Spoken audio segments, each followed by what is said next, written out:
Hey, Janelle here with the Eco Spiritual Education Center. And this is my first full moon live FaceTime broadcast with you.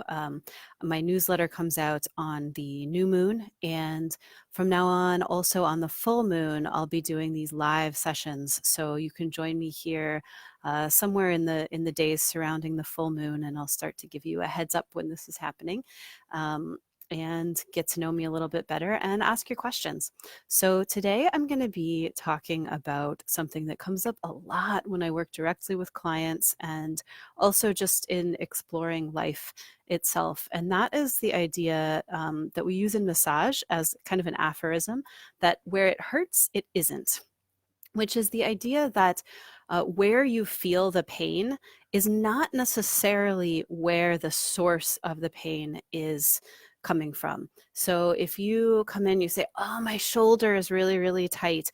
That's not necessarily where the tension is originating or even where an injury is originating if you have some pain there, but that's where your body's giving you the signal. And similarly, when I work with folks in coaching or in one-on-one counseling work, somebody will come in and say, oh, my relationship isn't working, or I have this body symptom and I want to work on the emotional part of it, or something that just keeps recycling in my life, something keeps happening. And same thing there, where you're experiencing the pain, the discomfort, the struggle is not necessarily where the origin is.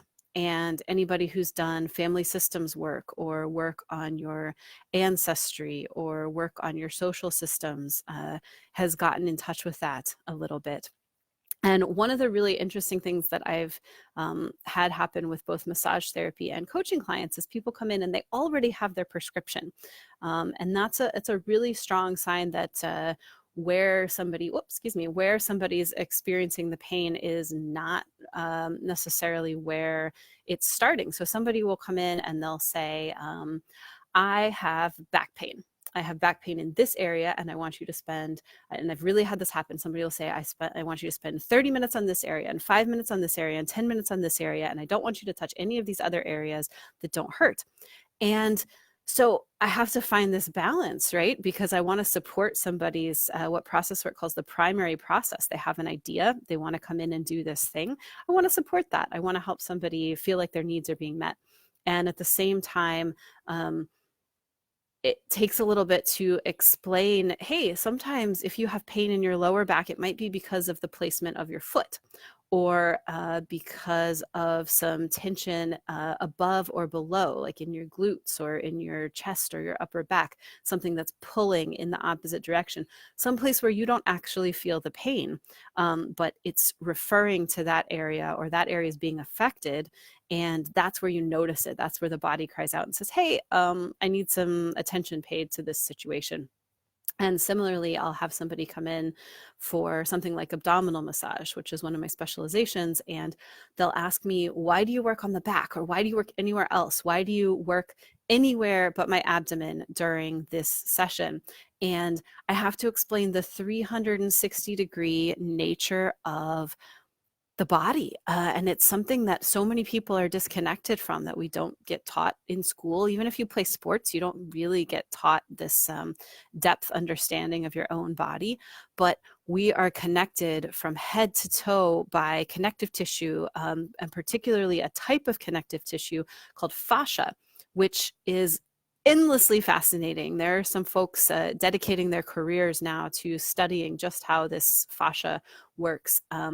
And it's this web, this fluid web that is throughout your entire body. Like you can dissolve all the other structures of your body and see the shape of your body just in this connective tissue, this fascia.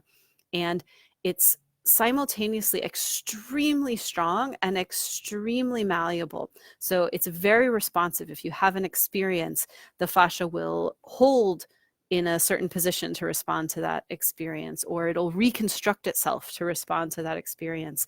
And at the same time, it can't just be moved. It's like a little bit like wax. If it's warm and it's supple and it's being communicated with in the way that it wants to be communicated with, it will just melt under your hands. And if it's protecting against something, or if it hasn't been warmed up, or if it's in a really strong holding pattern, it's not going anywhere.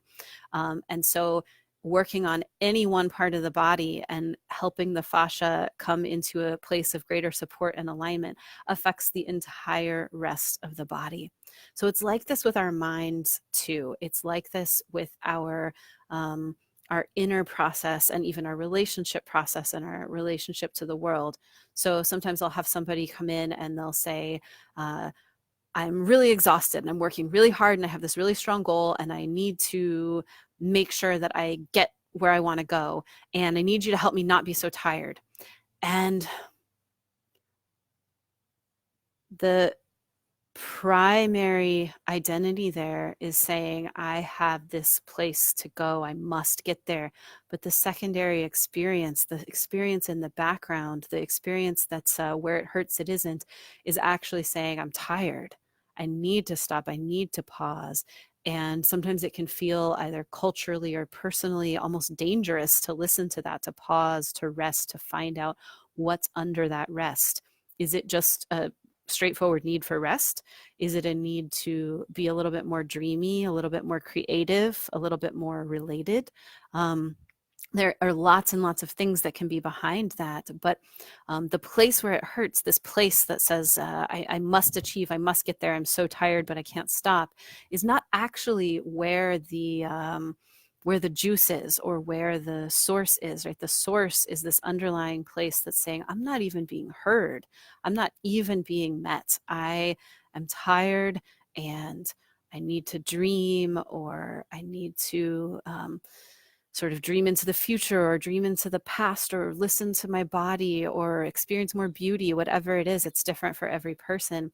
That's the place where the heart of things is happening in the moment. And we've really been sold a collective lie. We've really been sold this, and we're continuing to be sold this collective lie that says, pop this pill, it's going to fix your problem. Buy this product, it's going to fix your problem. Do this, that, and the other, whatever, get this degree, it's going to fix your problem.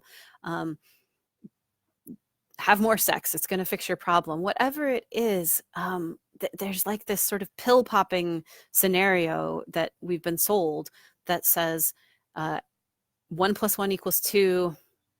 A leads to B leads to C. It always goes in that order.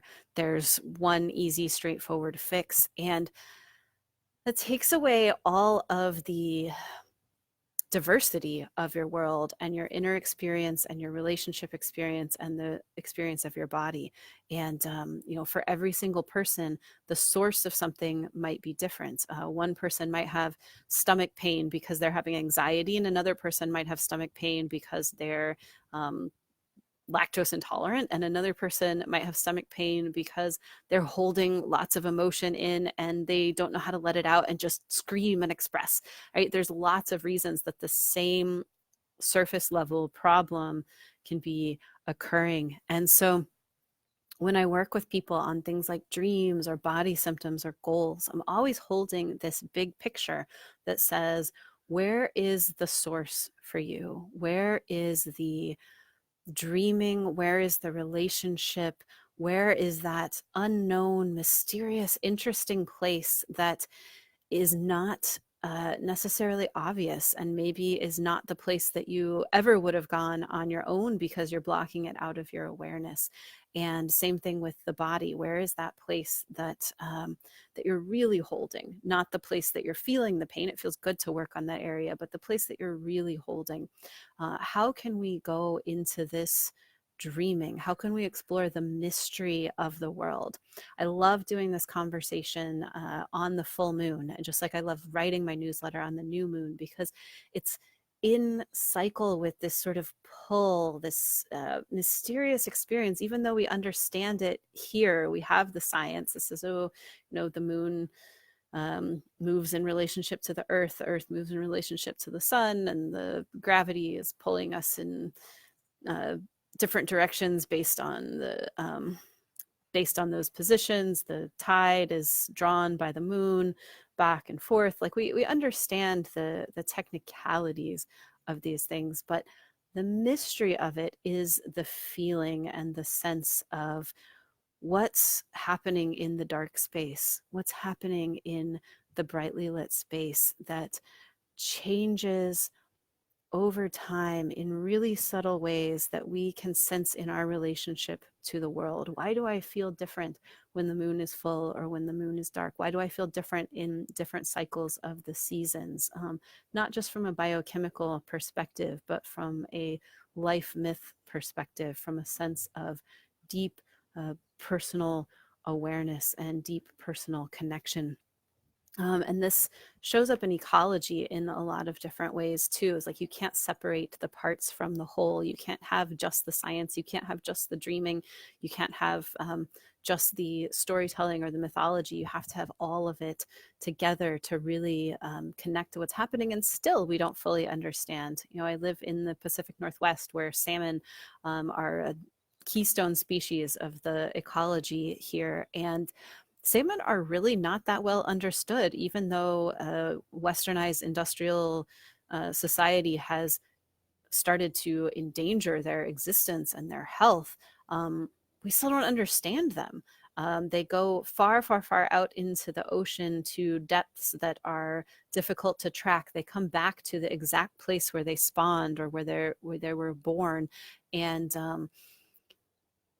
we don't totally understand how that happens. There's something to do with temperature. There's something to do with the chemical makeup. There's something to do maybe with the electromagnetic ability, the fish's ability to sense the electromagnetic pulse of that particular place. But we don't understand the complexity of how they go way out beyond where we can sense in the deep ocean, and then they come back to that exact place. So there's a bit of a dreaming process that's happening there that we connect to our scientific understanding, but also feel into what is that type of journey? What is that type of sense of place that's so deep in that way? I'm really interested in exploring both sides of that. So send me your questions, send me your thoughts, send me your responses.